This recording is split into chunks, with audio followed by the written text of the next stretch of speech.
Ребятки, всем привет, всем доброго времени суток. Меня зовут Ева Лехцер, вы на моем канале, и для вас я снимаю обзор новинки 2022 года. Это позолоченное таро черных котов, или еще его называют таро золотых черных котов. Ну, давайте смотреть этот инструмент, этот экземпляр, буду вам подробно рассказывать. Вышел он в июне 2022 года, как вы видите, издательство Königswurth Urania. Это немецкая компания, которая занимается выпуском эзотерической продукции. И автором у нас является Хелена де Алмейда. Вот шикарный бокс. По поводу самого издательства вообще нет никаких вопросов, нет никаких претензий. Действительно вещь, которая цепляет глаз. Особенно девчонкам, да, которые любят все, знаете, как сороки, дорого-богато, все, что блестит. Здесь в этом боксе у нас 78 арканов и буклет на 96 страниц. Помимо всего прочего, есть ссылка непосредственно на сайт самого автора dealmeida.art, где вы можете по желанию заказать и приобрести данную колоду, ну, либо непосредственно на сайте самого издательства. Так, ну, открываем бокс, будем смотреть. Все сделано очень аккуратно, очень качественно, нигде никаких отслоек, то есть здесь все супер. Вот у нас буклет и колода. Конечно же, колоду я уже открывала, убирала все эти ненужные пленки. Значит, внутри, как видите, ну, все более чем по-простому. И сам инструмент. Колода, безусловно, шикарна. Это потрясающая рубашка. Это потрясающие цвета, краски. Кто вот любит черно-золотую, белую тематику, однозначно это будет ваша колода. Смотрите, золотой срез, отличная вырубка, потрясающее качество колоды. Здесь нет пустых карт, дополнительных либо рекламных карт. Этим как раз славится вот эта вот немецкая компания Königswurth Urania. Карты очень плотные. Не знаю, насколько вам хорошо это будет сейчас видно, но если сопоставить с колодами других издательств, это однозначно прослужит вам долго. Прежде чем перейти к просмотру галереи визуального ряда колоды, хочу обратиться к буклету, и вы поймете почему. Но уже, наверное, по прорисовке вам видна это, ну, те, кто занимается таро, изучает таро, те, кто любит таро, наверняка вы слышали когда-либо о колоде таро черных котов Марии Курары.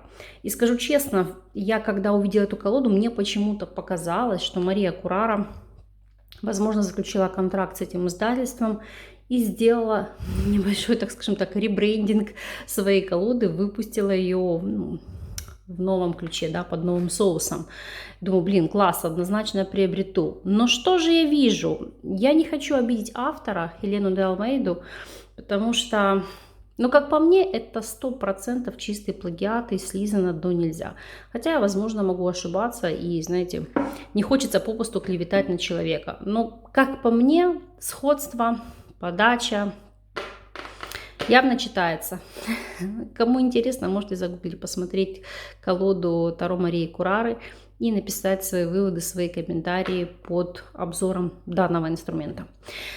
Итак, буклет. Буклет шикарен, замечательная полиграфия. Вот за что люблю это издательство, колода действительно потрясающего качества. Значит, смотрите, то есть не экономится ни на чем.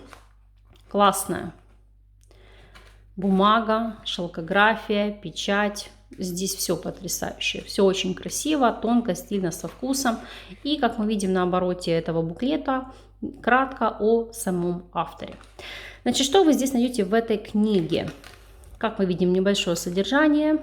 Здесь она озвучивает благодарности своему супругу, который поддерживал в создании данной колоды. Ну и по сути она здесь озвучивает, что видение этих карт, сам сюжет, сама тематика ей пришла после медитации, либо, ну, как во время медитации, да.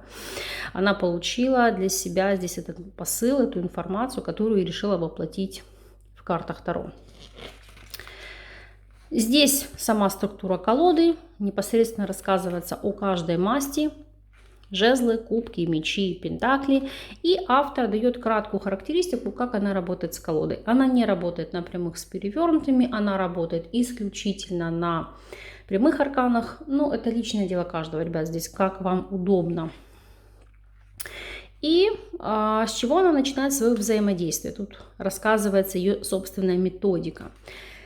Методика карты дня, либо знакомство с колодой. Как у нее происходит? Я, наверное, покажу на другой колоде, ну, для того, чтобы пока эту мы не перетасовали, и чтобы все арканы шли по порядку.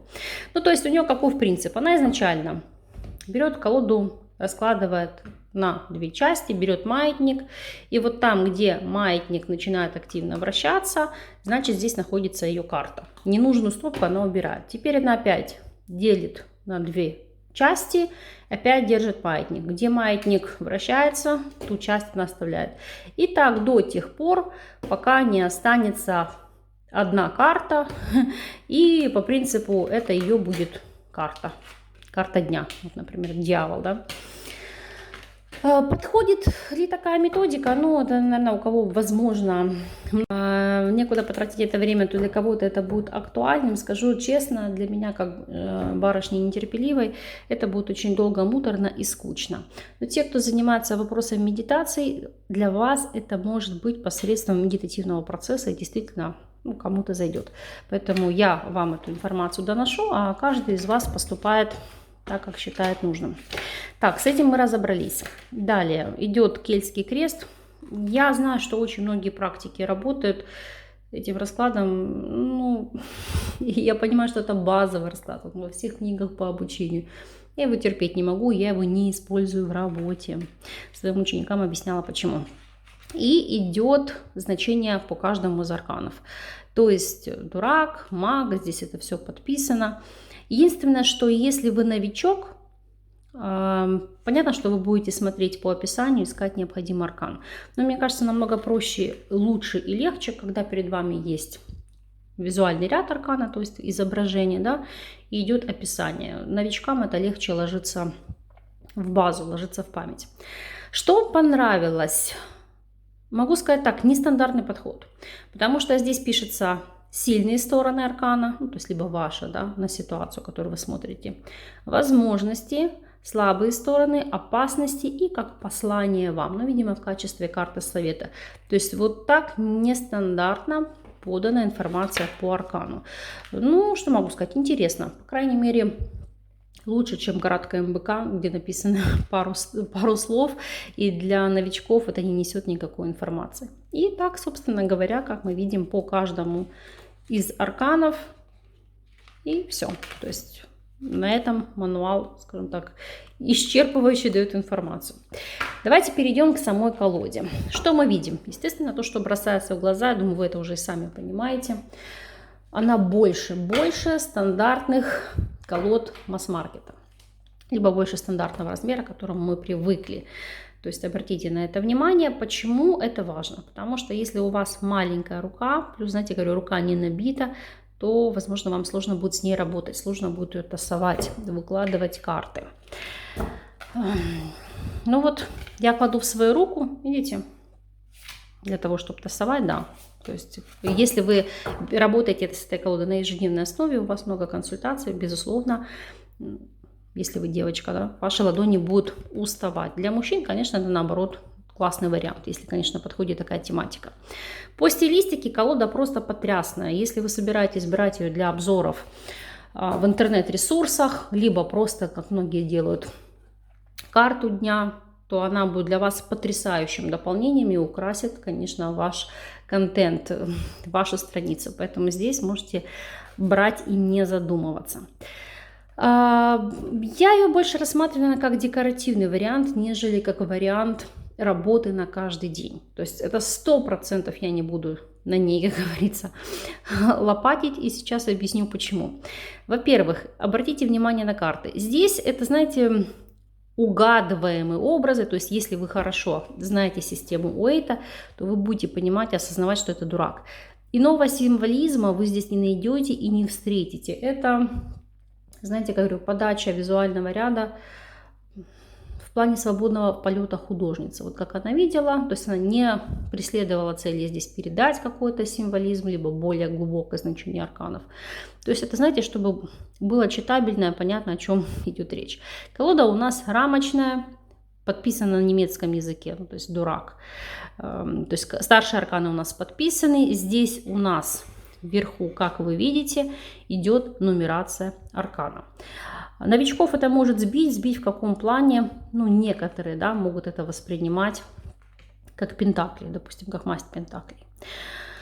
Ну, по дураку, как вы видите, здесь у нас дурак идет с котомкой, с опытом жизни и фактически на краю обрыва. Но мы не видим никакой собачки, не видим других деталей. То есть это, знаете, как я говорю, не совсем для новичков. Здесь нужно действительно вам хорошо владеть базой по Уэйту для того, чтобы вы могли работать с этим инструментом. Далее, маг. Как вы здесь видите, вот у нас лежат, вот это вот меч у нас стоит, чтобы вы не думали, что там это вешалка или дерево какое-то. Это меч, жезлы, кубки и пентакль, по сути, у него на шее. То есть вот так совсем-совсем кратенько. Сейчас постараюсь максимально близко, чтобы словила фокус. Вот у нас жрица,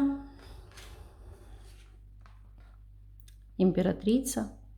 То есть, если вы не знаете базу, вам будет, наверное, сложно что-либо трактовать по этим картам. Повторюсь, это больше, знаете, как говорю, для карты дня, для каких-то красивых фоточек в Инстаграм или в иных социальных сетях. Но для работы на каждый день не знаю. Не знаю, мне кажется, это маловероятно. Хотя я могу ошибаться. В любом случае, с этой колодой я еще не работала. Как будет она себя вести в работе, позже дам обратную связь. Скорее всего, это будет в Инстаграм. Потому что именно в Инстаграм я выкладываю какие-то сторис или выхожу в эфиры и рассказываю о своих впечатлениях о тех либо иных инструментах. Кстати, увидела здесь небольшой такой косячок. Я не знаю, насколько это будет хорошо видно. Видите, загнутые углы. Вот на всей колоде именно с этой стороны. Надеюсь, видно, да? Отсвечивает, то есть есть небольшой такой косяк. Ну, я понимаю, что это вопрос вырубки. Так, влюбленные, колесница. Ну, единственное, что радует, что колода с очень легкой энергетикой. Действительно, когда я видела визуальный ряд в интернете, то есть галерею, такая, знаете, как няшная или мимишная. Мне очень часто задают такой вопрос, зачем покупать такой бред, который из серии будет лежать, которым вы не будете пользоваться. Зачем тратить деньги и для чего вообще вся эта чушь? Что могу сказать по этой ситуации? Те, кто практикует Таро каждый день, и когда у вас на потоке или видео, или ежедневные консультации, обучение с учениками, я могу сказать так, фактически у большинства практиков наступает вопрос, ну не то чтобы выгорание, а вы не можете работать все время с одной колодой. Знаете, хочется как подпитки новой энергии, от нового инструмента. И, конечно же, вы эту энергетику добираете при взаимодействии с другими колодами. То есть вот для того, чтобы, знаете, как разрядить обстановку. Плюс разные колоды, как вы понимаете, они имеют, особенно колода оракульного плана, некоторые отличия по прорисовке визуального ряда, что в свою очередь при чтении информации может дать новые тона, полутона, новую информацию. А для практика это очень важно. То есть, знаете, как раскрывать аркан с какой-то новой стороны. Это очень глубоко, это очень впечатляюще и для многих значимо. Поэтому не всегда, как вы говорите, мимишные колоды являются отстоем или не работают на практике. Но это мне писали по поводу предыдущего обзора The Stoller Tarot из серии «Как вы вообще можете взять работу, мультяшные колоды, что с вами?». Так вот, я вам объясняю, для чего это нужно делать, или для кого это значимо или важно. Плюс многие являются коллекционерами, и это уже, знаете, как вопрос накопительства, вопросы Плюшкиных, но те, кто увлекается Таро, меня поймут. Хочется больше, хочется разнообразия, ты сидишь над ними, как над сокровищем, знаете, вот детище, мои накопления. Ну, меня Таро в этом плане заряжает энергетически, поэтому мне колоды действительно нужны разнообразные, потому что у каждой колоды свой заряд, свой посыл, своя символика. Это потрясающе. Ну, конечно же, говорить она с вами будет совсем иначе. Арканы вам не озвучиваю. Я думаю, и так все понятно. Это у нас пошла масть жезлов. Подписано, видите, внизу 4 жезлов, праздник и так далее. Вот что здесь может отвлекать, еще раз повторюсь. Хоть автор и пишет, что вот в этом пентакле она указывает стихию, в частности, кошечка с таким вот пламенем, это стихия огня. Но скажу честно, вот если бы я была новичком, не особо мне это бросалось бы в глаза, я бы, наверное, могла воспринимать все-таки или путаться периодически, что это масть пентаклей. Хотя, конечно же, здесь подписано, да, и вот сложно не понять, не угадать, но тем не менее. Так, вот такая у нас здесь красота. А так, я думаю, сюжетная линия читаема, согласно системе Уэйта. Видите, все более чем прозрачно и понятно. То есть 8 жезлов, 9 жезлов и так далее. Мне очень нравится, знаете, как... Я бы сказала, вот цветовая гамма. Почему-то она меня успокаивает. Ой, в состоянии равновесия, покоя, эмоциональной какой-то стабильности, знаете, легкости. То есть ты легче погружаешься в чтение информации. Возможно, для кого-то это будет важно. Понятно, что карты с каждым из вас будут взаимодействовать по-разному. Но я рассказываю исключительно о своих ощущениях. Так, это мы уже перешли к масти мечей.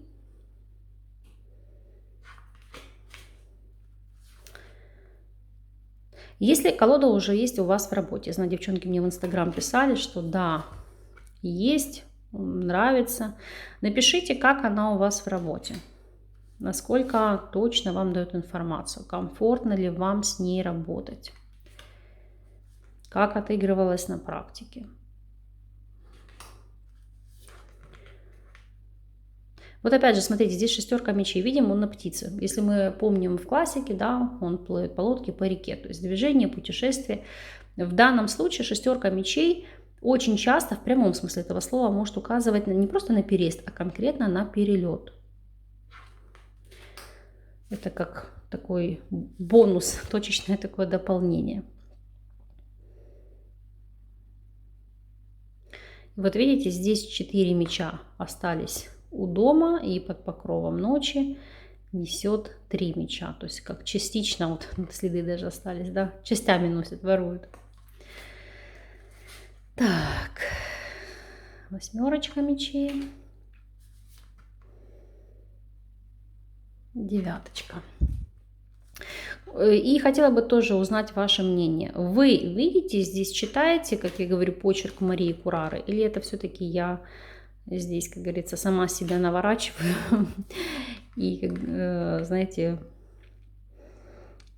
даю не совсем полезную критику автору этой колоды, конструктивную критику, я имею в виду.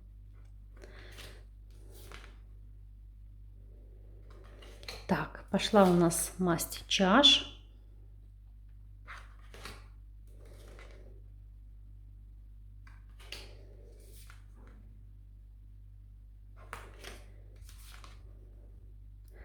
Колоду однозначно возьму в работу, посмотрим, как она будет показывать себя на практике. Ну, визуально мне, конечно, она очень понравилась. Моя цветовая гамма, вот как я люблю, прям веет теплом. Десятка чаш здесь очень нравится, такая ми-ми-ми, классная. Вот, поближе хочу поднести, показать, чтобы было видно. Видите, вот в пентакле здесь такая как капелька. Это указание на стихию воды. Рыцарь, королева чаш и король чаш. И вот таким образом идет подача стихии воды. Дальше у нас идет масть пентаклей. И вот здесь, ну, это, понимаете, я всегда стараюсь еще смотреть глазами начинающего таролога. Вот у нас туз пентаклей. Смотришь на этот кубок, может показаться, что это туз чаш, который чем-то наполнен. Поэтому кого-то, возможно, это может ввести в заблуждение. Опять же, давайте посмотрим, не знаю, насколько хорошо видно, как изображено здесь. Здесь, видите, такой как цветочек. Это как указание, что это стихия пентаклей. Ну, мне кажется, на это нет смысла ориентироваться. Уже проще смотреть на сам визуальный ряд, и тогда будет понятно, о чем здесь идет речь.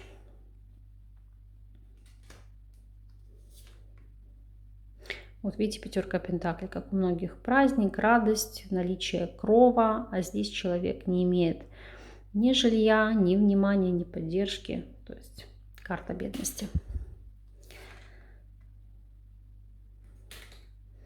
Очень понравилось здесь дерево на семерке пентаклей, такое забавное, знаете, немножко по-доброму такое придурковатое, но мне оно так нравится, ну, просто класс.